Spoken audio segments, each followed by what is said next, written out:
What if I told you the secret to raising financially wise kids start with just 10%? In today's episode, we're talking about why it's important for you to teach your kids to save 10% of everything they earn, because at the end of the day, it's not about the money, but it's about preparing them for purpose. So let's get into it, guys. This right here is the conversations that lead to greatness.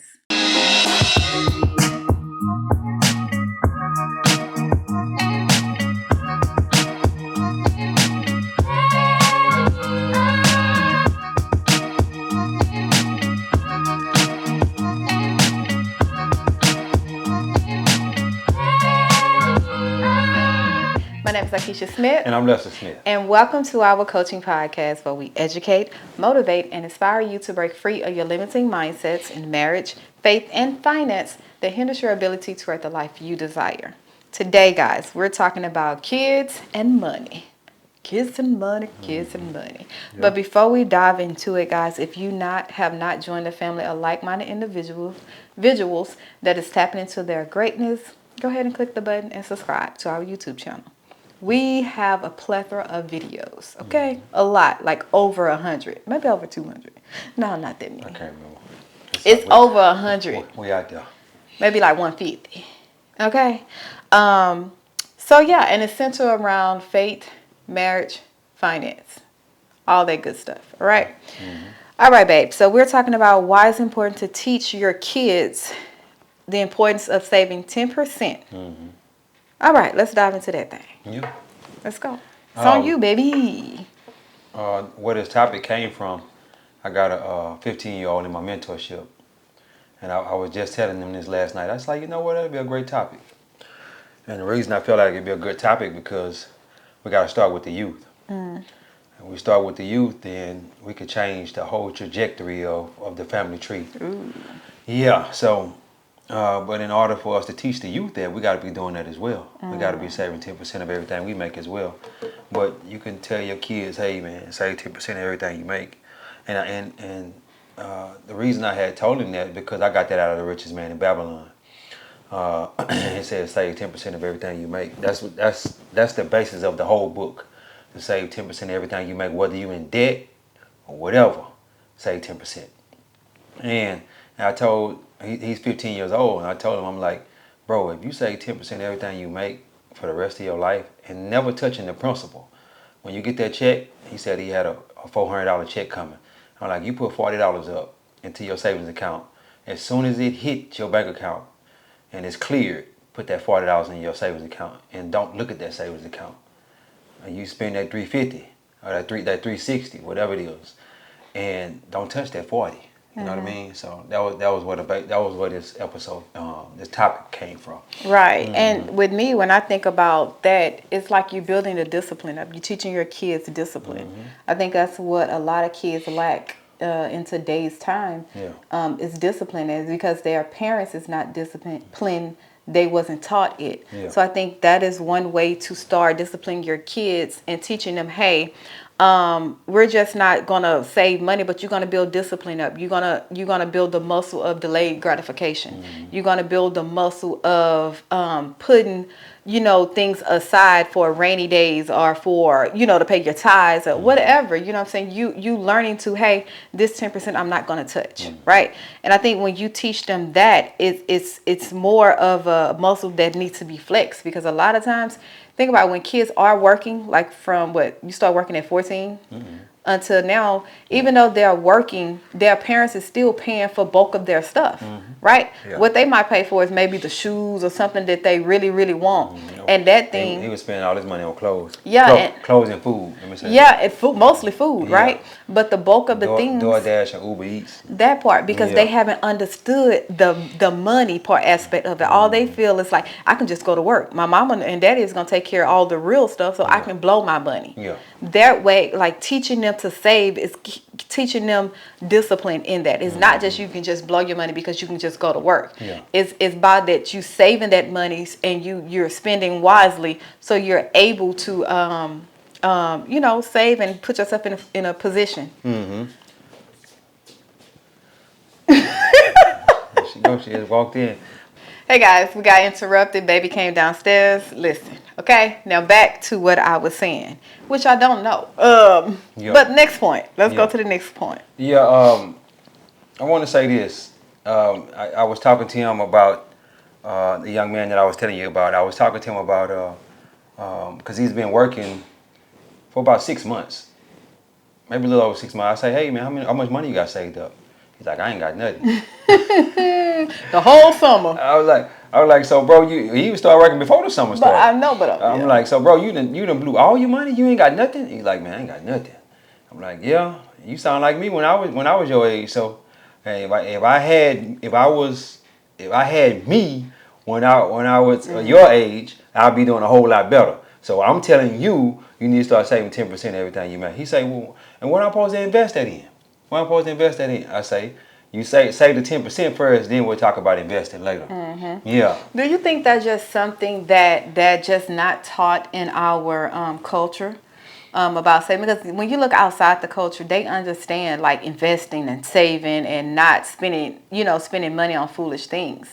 Mm-hmm. Because this is what I mean by that. Because a lot of times in our culture, we want our kids to work, especially boys, to work, to teach them how to be a man. Mm-hmm. But we're not teaching them how to be financially stable or to look at money as a man would or should when they get to be an adult. Mm-hmm. So they take these habits that they have formed in their youth and they spilled over into their adulthood. Mm-hmm. So now you 21, 25, 30 years old, don't know nothing about saving. Mm. You haven't built that muscle of discipline up about saving. Yeah. So now you get all these credit cards. You get all these loans, and now your credit is shot because you haven't built that discipline or you haven't explored the knowledge of how to use these things correctly. Yeah.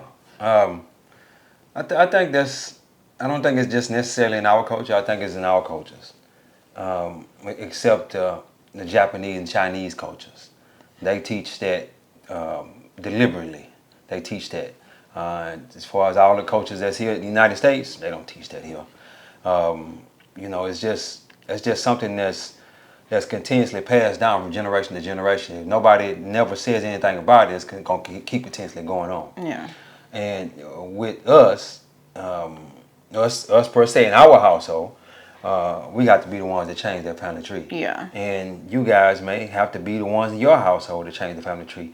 It's not going to get changed until you change it. You know what I mean? Or until your kids change it, or until their kids change it. Somebody have to change it. Yeah. And when that changes, I'm not saying that just because we teach that to our kids don't necessarily mean they're going to go by that, but they can't say we didn't lay that foundation. Exactly. You see what I'm saying? Yeah. Yeah.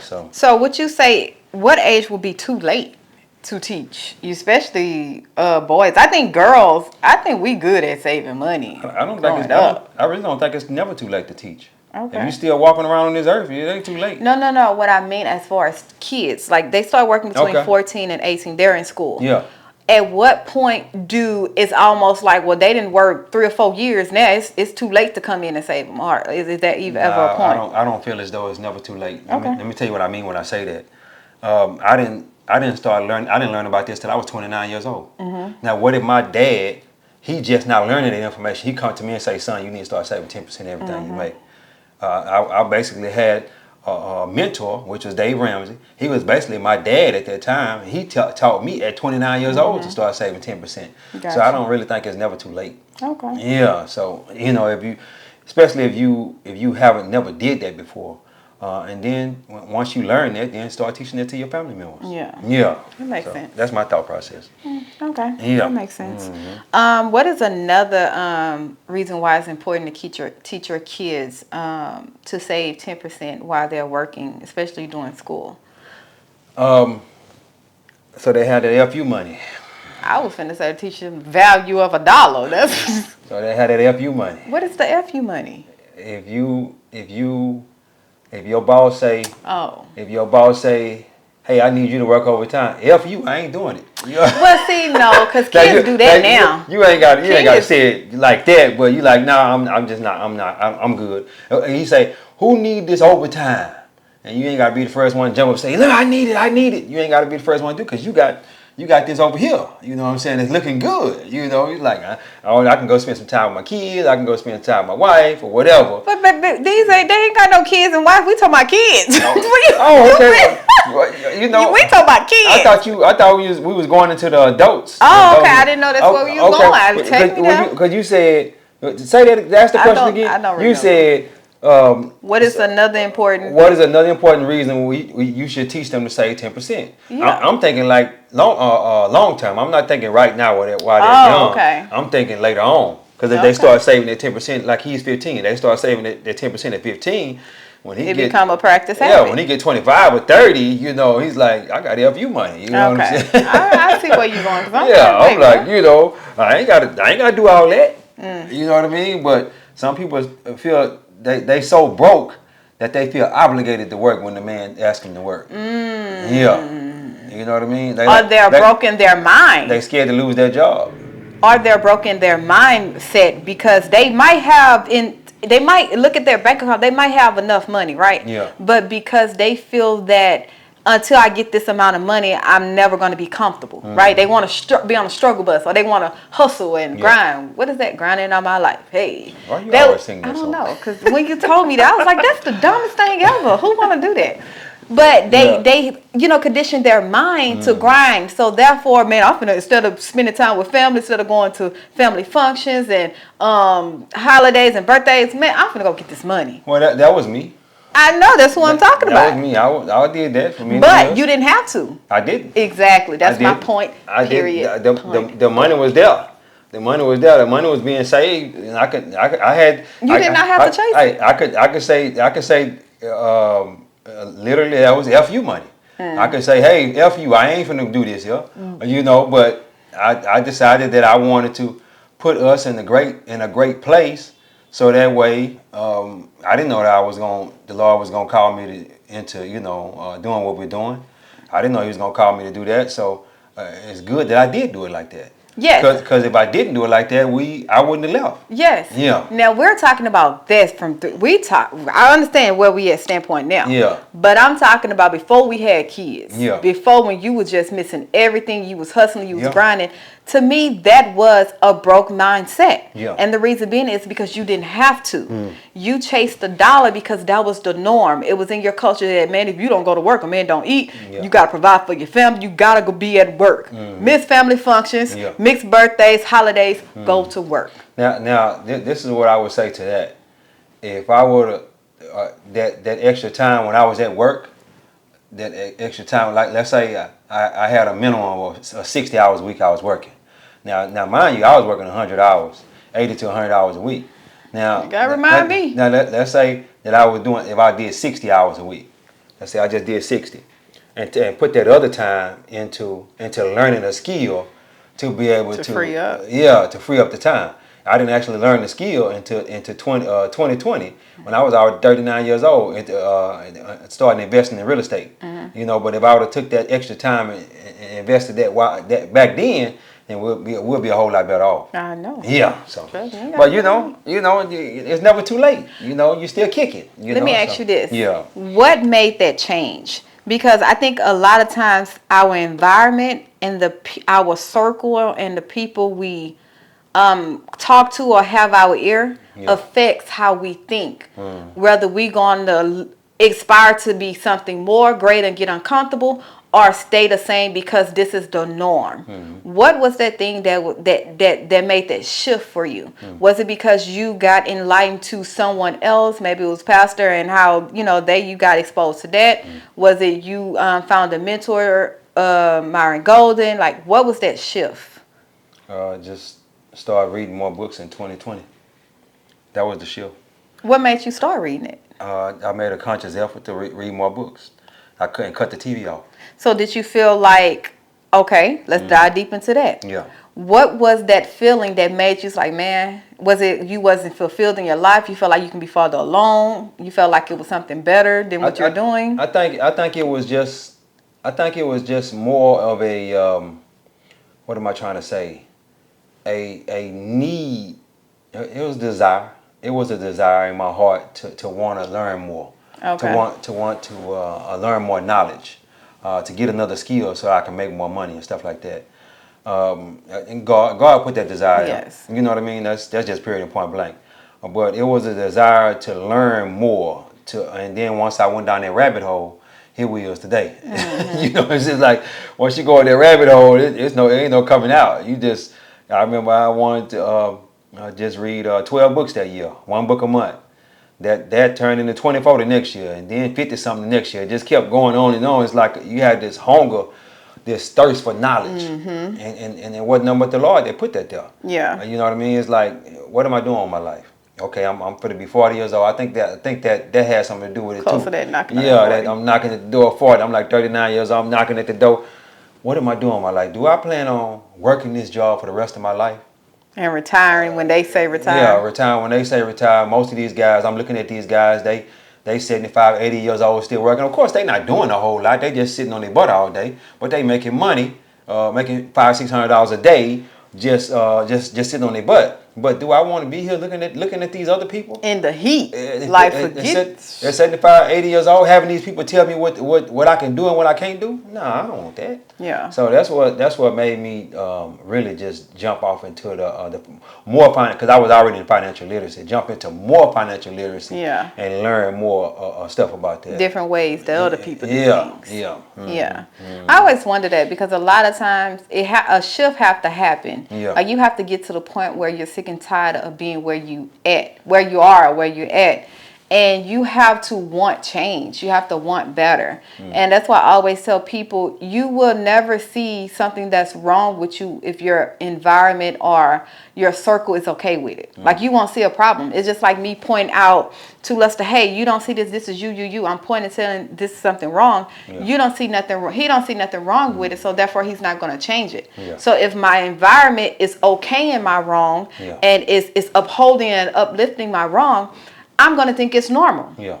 But it's not until you step outside of that environment and you open your mind to things that threaten your ego, that threaten your pride, that threaten your confidence, right? It's not until you step out into their environment and you see, oh, this is new. That's just like traveling. You have people that never been outside the country before, but they think once they leave, people never been outside their state. Yeah, but let's say the state, right? Yeah. But it's a beautiful world out there. All they know is what's the state. They scared though. Yeah, but they inside their comfort zone. Yes, so because they are stuck in the state, like wherever they travel throughout the state, their mind is only conditioned to the things of the state, not knowing that when you travel across the border, across the state line, it's a whole new world, and it's not governed by what's in your state. So, I hope that made sense. That's true. Explaining that thing. That's true. Well, yeah, we have to teach our kids to say that 10%. We got to do that, and you can't be over there talking about do as I say, do it not as I do. Don't do that. You can't be over there saying that. I used to hate that. I'm not saving 10%, but I'm gonna keep telling you need to save 10%. Don't do that. You need to start first, and then help them to start saving that 10%. Because look at this. Ooh. Just think about this. That young man, 15 years old. Just imagine he starts saving 10% of everything he make for the rest of his life. That's gonna be crazy. That's gonna be crazy. And I was like, don't just say the 10%. Once you get a certain amount of money, whatever you put it in an investment. Put it in investment. I don't know what that is, Or his mama's a real estate agent.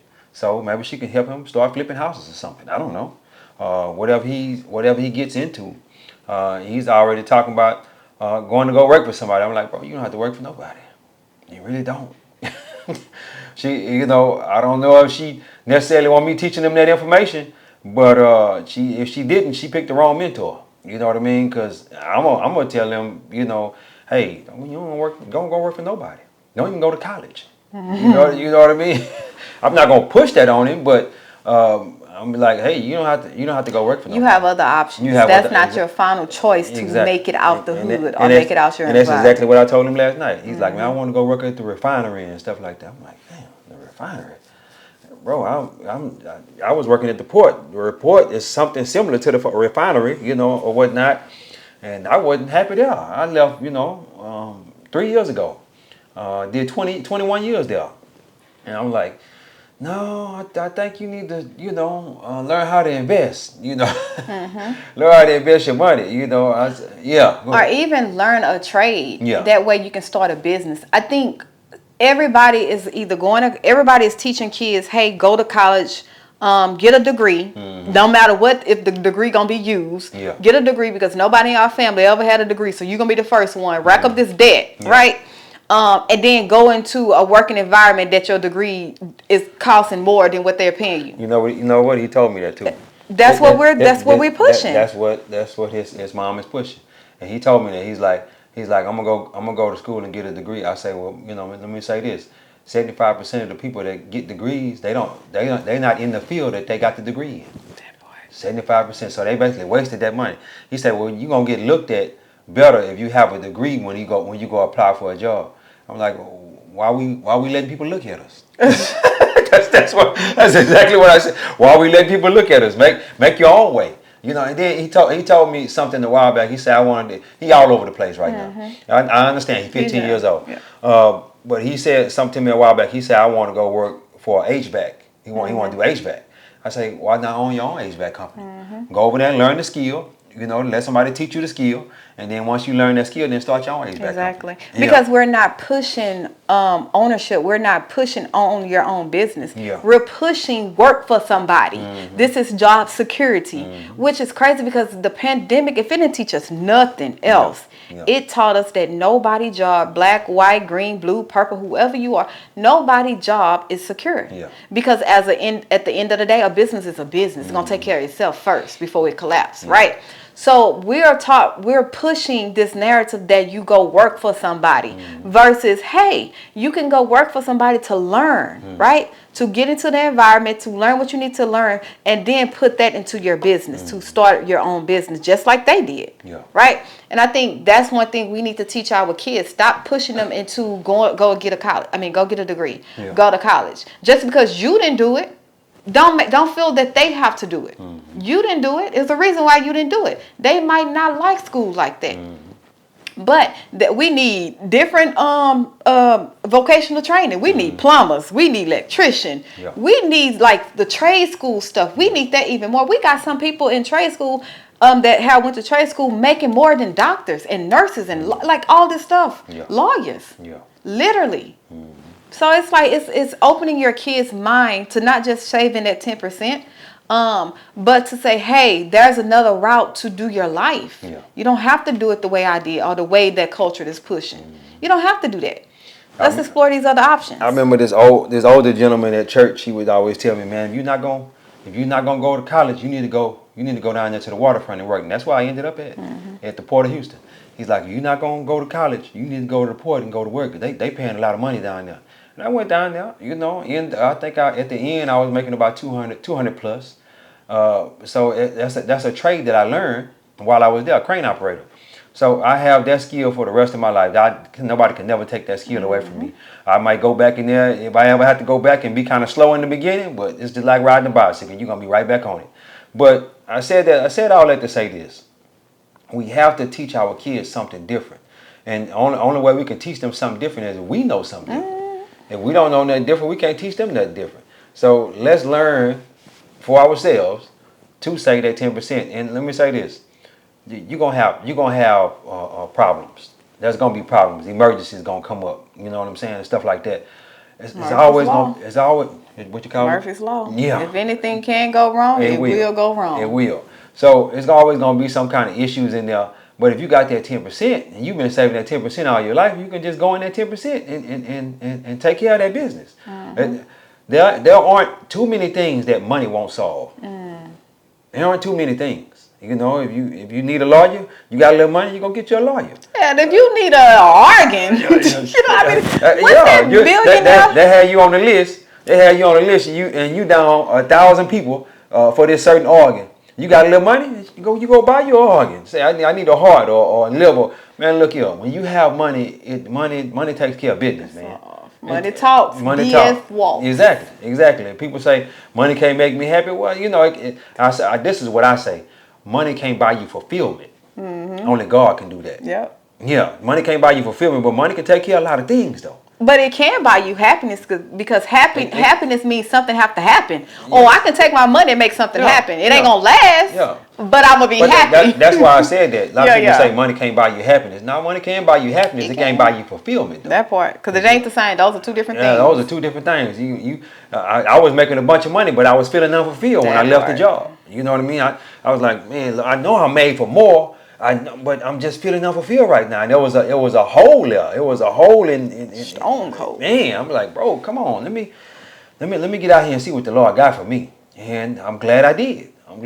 Because even though the money don't be coming in like it was at one point in time, the fulfillment that I get from what I do is, man, it's amazing. It's amazing. That is another reason why to teach your kids to save 10%, because then as they're saving when they're young, that when they turn 18 and get into this workforce, they are not chasing a dollar. Yeah. They can take their time and find and sit down and seek God and find out, God, what do you want me to do in my life? What direction? Exactly. What is my assignment? You actually helping them find their purpose. Yeah. But too many of us, when they turn 18, we want to kick them out on their butt. Yeah. Ain't taught them a lick of survival.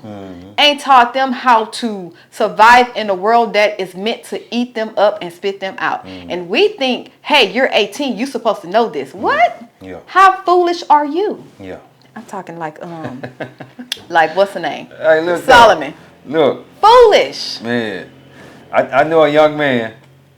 He's like 21, 22 years old. His dad started him trading when he was like 13 years old. Started him trading in the stock market. He's a multimillionaire at 22 years old. 22 years old. Now, he has a job, but he don't have to work that job. Purpose. And let me say this. He does something with them, the Apple, what you call that thing? You put on your face? Ocular. Apple Vision Pro. Yeah, I don't the thing you put on your face where you can put your phone. Reality. Yeah, virtual reality Apple thing. That's what he worked with. And see, he loves tech. He loves tech. So for him to be able to work with that, and guess what? They pay him $190,000 a year. So he doing something that he loves to do, and he's still trading the stock market as well. So he's doing pretty much, both of them simultaneously. Yeah. Man, bro, that is the epitome right there. Now he can, because he is in the situation he's in, he can go off and find out what his purpose is now. You know what I mean? So that's where we need to set our kids up at, man. As we keep doing that, that's gonna trickle down from generation to generation. Yep. But it has to start somewhere. It's going to be a habit that is formed and trickle down. Yeah. It's literally habits, because that's what, it's not generational curse, it's generational choices and habits that get passed down and get repeated. So if we can create new choices and new habits, you change your bloodline. Yeah. Literally. Yeah. Curses, bam, gone. Yeah. I can't wait to teach Lauren how to trade. I can't wait. You know what I mean? She 8 years old now. I think around 10, 12, somewhere there. She gonna be learning how to trade. Trading that market, so she can see that she ain't never got to work. Never. I was gonna be that independent woman. She can trade and then jump off into the real estate business. That way she ain't never got to go work for nobody. And have your standards high when it comes to a man. Yeah, well, they're going to have to be high because she gonna have a bunch of money. Baby, ain't no little boy going to be able to flop to just, oh my God, I don't want to think about it. Ain't no little boy is going to be able to say, look, Mom, look what I got. What? Yeah, Mama going to talk to her. Let me show you this account. Mama going to talk to her. Oh, baby, I'm going to show her that account. One little dude is come get up on their skin, man. You know what I'm saying? And there it is. She over there paying for him to do everything and all that. I've been a sugar mama. I know from experience. Listen, don't do that. Do not get dick whipped. Do not get penis dickmatized. Whatever. Do not, because it's gonna leave you broke and brokenhearted. Yeah. Don't. Yeah. And with a disease. Don't. You bet not. Daddy done taught you how to do all this here. Yeah. And with trauma. If anything, you better go teach him how to trade as well. So both of y'all can be some traders, or something like that. Invest in the market or something. Invest in real estate. But yeah, man, I can't wait. I can't wait to teach her. You know what I mean? Because Daddy already knows. So why not? That's a skill that I can pass down to her, and she can make money for generation to generation. The stock market ain't going nowhere. It ain't going nowhere. So I can't wait to show her that. Anything else? Nope, that's it, baby. Pop that thing. But guys, 10%. Start teaching them kids 10%. And the rule that we go by is save 10%, give 10%, and live on 80%. If you don't have to live on the whole 100. You got people out here living on the whole 100. don't live on the whole YOLOing. 100. Don't live on the whole 100. YOLOing, bro. Save 10, give 10, live on 80, man. You know what I mean? And you're going to be a whole lot better off. I promise you that. I promise you. How you YOLOing in this kind of economy? How you living, like, you only live life in this economy? Like, how? Yeah. It's like, they don't care. You very irresponsible. They don't care. Everything they making, they just blowing. They just gonna get their credit. They just gonna file bankruptcy. You know that's the thing now. Let me file bankruptcy. They're gonna wipe out. Nigga, do you know what that entails? Yeah. Okay, continue. Let's close this thing out. And we got to do an episode on bankruptcy. No, that's why I had to get off. That's why I had to get off social media, because I don't know. I was on the wrong side of TikTok. That was pissing me off. That was making me mad. I'm like, bro, it's the lack of knowledge. You know what it is? Once you watch one or two videos to the end, showing up. they gonna keep showing up. It keep showing up. Foolishness. And as you keep watching them to the end, they keep showing up. The algorithm just keep playing that stuff. But anyway, guys, Close this thing. don't forget to like, share, and subscribe. Don't forget to like, share, and subscribe, and make your kids save 10%. Make them save 10%, because I believe in that. Give me your check, I cash. Bam. Let me issue. You best to believe it. Hey, that's a good one too. You under my roof, my rules, or you gonna start working. That's a good one too. Well, anyway, guys, don't forget to like, share, and subscribe. God is good. Life is good. When we look good, we feel good. We live in a life of abundance. Peace. Bye, guys.